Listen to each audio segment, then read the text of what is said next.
لارجێک بینەرمان سڵاوتانە بێ بینەرانی عزیزی شارپێزەم کاتە و هەموو کاتێکتان باش دیارە ئێمە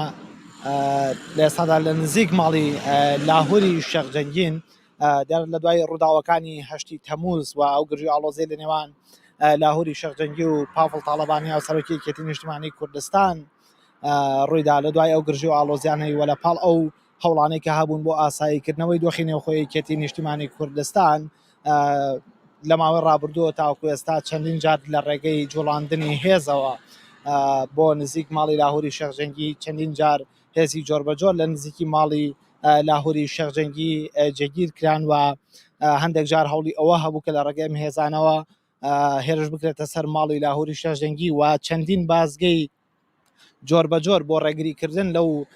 خەڵکەی کە سەردانی ماڵی لاهوری شێخ جەنگی دەکەن لە ماوەی ڕابردوودا دانرا هاوکات لە بەرامبەر ئەمەدا بەشێکی زۆر لەو هاوڵاتیانەی کە سەردانی ماڵی لاهوری شێخ جەنگیان دەکرد چەکدار بوون و دەیانویست لە ناو ماڵەکەی لاهوری شێخ جەنگیەوە بەرگری لە لاهوری شێخ جەنگی بکەن کە لە کاتێکدا لە ماوەی ڕابردوودا لە نێوان لاهوری شێخ جەنگی و پاڤڵ تاڵەبانیدا گرژەی و ئاڵۆزی ڕوویدا یەکێک لەو هێزانەی کە جێگیر کرابوو نزیکی 2 مانگ هێزێک لە نزیکی ماڵی لاهوری شێخ جەنگی جێگیر کرابوو کەوانیش هێزی حکومی بوون لە ئاسایش و پۆلیس و هێزەکانی بەرگری فریاکەوتن پێکهاتبوون ئەمڕۆ 11 نۆڤەمبەر ئەو هێزەی کە لە ئاسایش و پۆلیس و هێزەکانی بەرگری فریاکەوتن پێکهاتبوون و لە نزیک ماڵی لاهوری شێخ جەنگی جێگیر کرابوون ئەمە جگەلەوەی لەسەر شەقامەکە بوونیان هەبوو هاوکات لە هەندێک لە کابینە و لە ماڵێکی نزیک لە ماڵی لاهوری شێخ جەنگی کە ماڵی بەرپرسێکی سەربازی باڵای یەکێتی نیشتیمانی کوردستان بوو جێگیر کرابوون ئەمڕۆ 11 نۆڤەمبەر ئەو هێزەکە لە ئاسایش و پۆلیس و هێزەکانی بەرگری فریاکەوتن پێکهاتبوون ماڵی نزیکی ماڵی لاهوری شێخ جەنگییان چۆڵ کردووە و لە ئێستادا لەوێ بوونیان نەماوە دیارە شارپرێس هەوڵیدا پەیوەندی کرد بە لایەنی پەیوەندیدارەوە بەڵام لایەنی پەیوەندیدار و لایەن ئەمنیەکان ئامادە نەبوون هیچ ڕوونکردنەوەیەک لەسەر چۆڵکردنی نزیکی ماڵی لاهوری شێخ جەنگی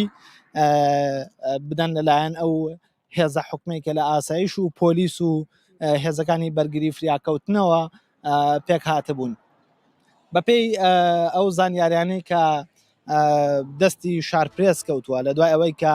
وەفدی ئێرانیەکان سەردانی عێراق وەرێمی کوردستانیان کردووە هۆشداری دراوە پەیام دراوە بە بەرپرسانی باڵای یەکێتی نیشتیمانی کوردستان کە دەبێت تا دوای پێکێنانی کابینەی نوێی حکوومەتی عێراق هیچ جۆرە لێدوانێکی تند لە نێوان پاڤڵ تاڵەبانی و لاهوری شێخ جەنگی ڕوونەدات ئەمەش بە مەبەستی ڕاگرتن و ئاساییکردنەوەی دۆخەکە بە جۆرێک لە جۆرەکان بۆیە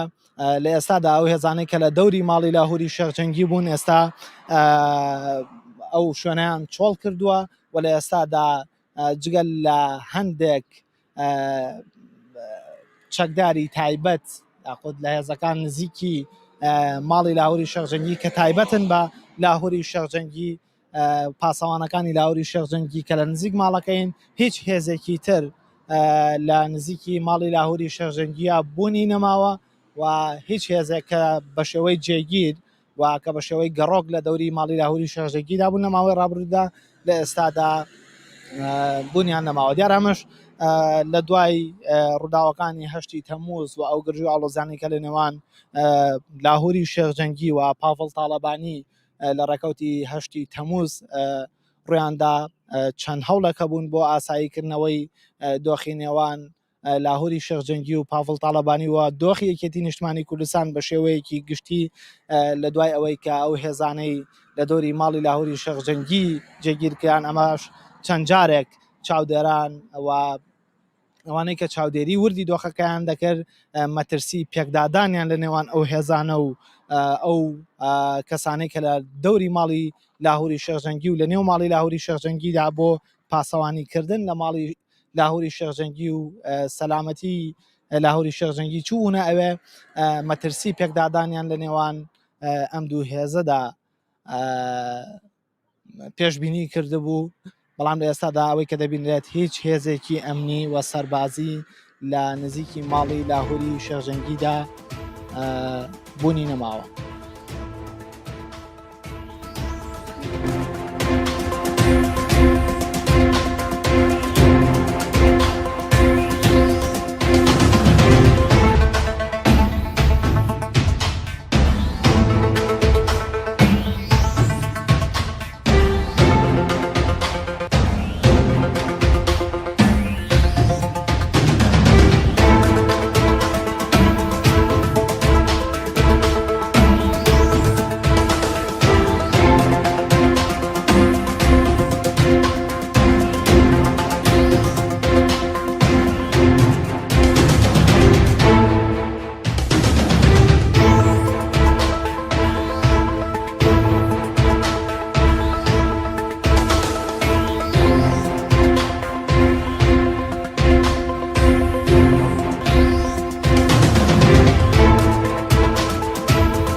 بەڵام بەڕزانە دیمەنانەی کە دەیبینن دیمەنی ڕاستەوخۆن لەستا لە نزیک ماڵی لاهوری شێخجەنگیەوەی کە دەیبینن گواستنەوەی ئەو کابینانەیە کە دانرابوون لە ماوەی ڕابردوودا ماوەی 2 مانگ دەبێت بۆ ئەو هێزانەی کە لە ئاسایش و پۆلیس و هێزەکانی بەرگری و فریاکەوتن پێکهاتبوون لە نزیک ماڵی لاهوری شێخجەنگی جێگیر کرابوون لە ئێستادا لە دوای چۆڵکردنی نزیکی ماڵی لاهوری شێخجەنگی لەلایەن ئەو هێزەوە لە ئێستادا ئەو کابینانە دەبینن کە دەگوازرێتەوە کە لە ماوەی ڕابردوودا دانرابوو بۆ ئەو هێزانەی کە لە دەوری ماڵی لاهوری شێخجەنگی جێگیر کرابوون.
بەڵا بەڕێزان ئەمەی کە دەیبینن ساتە وەختی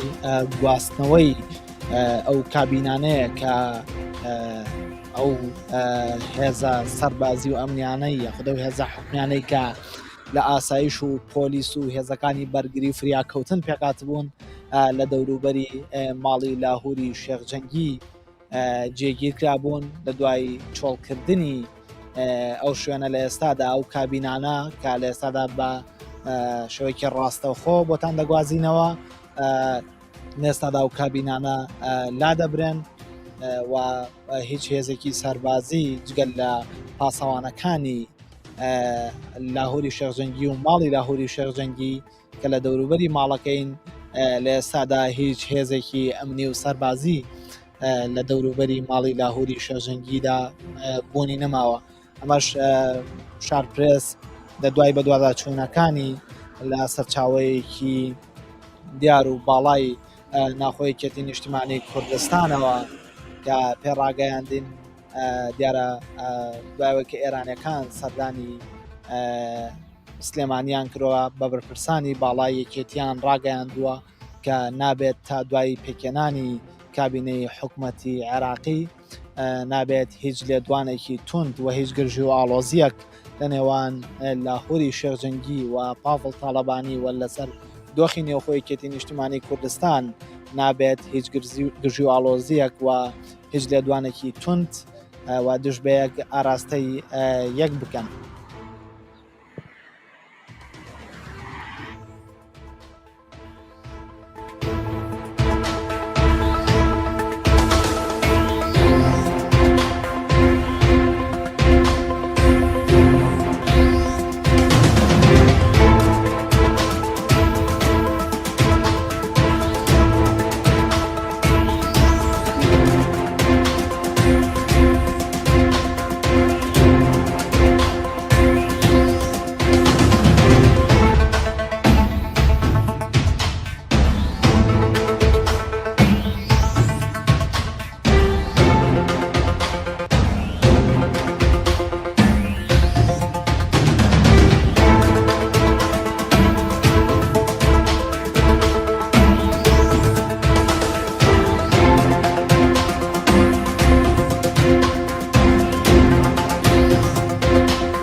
بەڵێ دیارە بەڕێزانم شەقەمەکە دەیبینین کە نزیکی ماڵی لاهوری شێخ جەنگیە لە ماوەکانی ڕابردوودا بازگەی جۆر بەجۆر لەلایەنەوە هێزە ئەمنیانەی کە هێنرابوون ئێرە بۆ دەوروبەری ماڵی لاهوری شێخ جەنگی وە جێگیر کرابوون بازگەی جۆر بەجۆریان دانابوو. ئەمەش مەبەستی ڕێگریکردن لەو خەڵکەی کە ڕۆژانە ڕۆژێکی زۆر لە خەڵک سەردانی ماڵی لاهوری شێخ جەنگی دەکرد. هەندێک لەو کەسانە چەکیان پێبوو بە مەبەستی ڕێگریکردن لە چوونی بەشێک لەو هەوادار و لایەنگر و هاوبیرانەی لاهوری شێخ جەنگی بۆ ماڵی لاهوری شێخ جەنگی لێرە چەند بازگەیەک دانرا بوو و بە مەبەستی ڕێگریکردن لێیان بۆ ئەوەی کە ئەو خەڵکی کە دەچنە ئەوێ بە چەکەوە نەچنە ماڵی لاهوری شێخ جەنگی. دیارە لە بەرامبەر بوونی ئەو هێزانە لە دەوروبەری ماڵی لاهوری شێخ جەنگی هاوکاتە و کەسانێک کە سەردانی ماڵی لاهوری شێخ جەنگییان دەکرد ئامادە باش بوون بۆ ئەوەی لە ئەگەری ڕوودانی هەر هێرشێک بۆ سەر ماڵی لاهوری شێخ جەنگی ئەوە جۆرێک لە کاردانەوە بێ و چاودێرانیش لە ماوەی ڕابردوودا ئاماژیان بە مەترسیەکانی پێکدادان لە نێوان هەردوو لادادا بە مەبەستی یەکلاکردنەوەی بەشێک لەو کێشە و گرفتانە کە لە ماوەی ڕابردوودا لەلایەن پاڤڵ تاڵەبانی و لاهوری شێخ جەنگی بە دیاریکردن و دانانی هێز لە دەوروبەری ماڵی لاهوری شێخ جەنگی و بوونی ئەو هێزانەی کە لە ماڵی لاهوری شێخ جەنگیدان دۆخەکە چاوەڕێەوەی لێ دەکرا کە